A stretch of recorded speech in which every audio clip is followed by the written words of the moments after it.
These are the 5 defenses to stream in Week 3.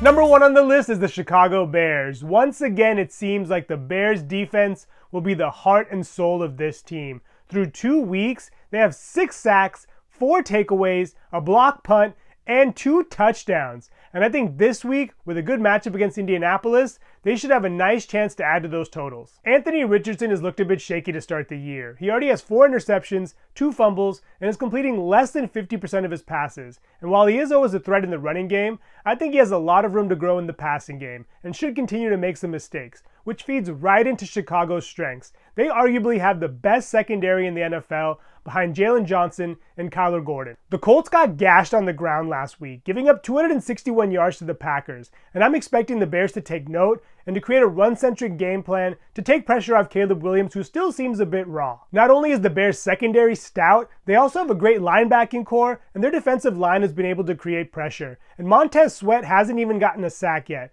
I expect this to be a get-right game for him and for them to come out swinging. The Bears are already owned in 54% of leagues, but if they are somehow available in yours, I wouldn't hesitate to pick them up. Number 2 on the list is the Tampa Bay Buccaneers. Through 2 games, Bo Nix has looked pretty dismal, having thrown 4 interceptions and 0 touchdown passes. He has kind of saved his numbers on the ground, rushing for 60 yards and 1 rushing score, but he's still very much a work in progress. And I expect the Buccaneers to take advantage of that this week. Not only is Denver struggling in the quarterback department, they also have the 6th fewest rushing yards per game. And they may arguably have the worst receiving core in the NFL behind Cortland Sutton, Devon Vele, Josh Reynolds, and Marvin Mims Jr. While the Bucs have given up a ton of yards this year and only have 2 sacks and 2 interceptions, they have been without Antoine Winfield, and they lost Vita Vea last week. Both are expected to be out again this week, but they still have enough playmakers to take advantage of an anemic Broncos offense. Number 3 on the list is the Las Vegas Raiders. The Raiders get the Panthers this week, who shook things up and benched Bryce Young in favor of Andy Dalton. Teams typically do come out with a new sense of urgency whenever there's a quarterback change, but I'm still expecting the Panthers to struggle. Carolina's averaging the fewest passing yards per game, they have the fewest rushing attempts per game, and they have the 4th fewest rushing yards per game. And I'm expecting the Raiders to take advantage. They're coming off of a huge win in Baltimore, and I expect Max Crosby and company to come out with a lot of passion. The Raiders may only have 3 sacks and 1 interception this year, but this may be the game that gets them jump-started. Number 4 on the list are the Seattle Seahawks. The Seahawks play the Miami Dolphins this week, who will be starting Skylar Thompson in place of Tua Tagovailoa, who got put on IR this week. And in the small sample size we have of Thompson, he's been less than stellar. In 7 games, he's only produced 1 touchdown, he has 3 interceptions, 2 fumbles, both of which he's lost, and he's taken 6 sacks. In scenarios like this, teams usually formulate a run-first game plan, but Miami's been a bit nicked up at the position. Raheem Mostert is dealing with a chest injury that kept him out of last week's contest, and there's no guarantee he plays this week,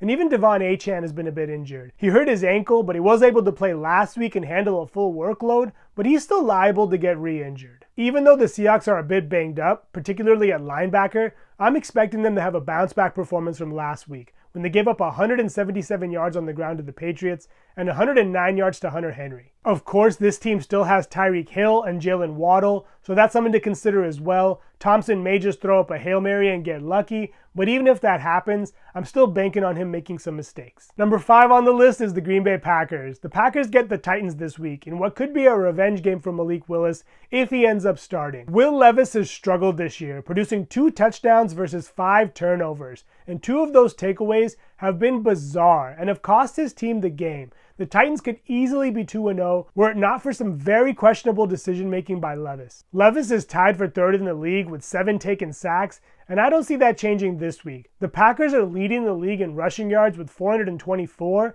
and if Malik Willis is quarterback again, I expect another run-heavy game script. Lastly, I want to make a quick honorable mention. I would consider starting the Indianapolis Colts. Caleb Williams has struggled like I mentioned. He's taken 9 sacks this year to lead the league, and he has the 2nd fewest passing yards in the NFL.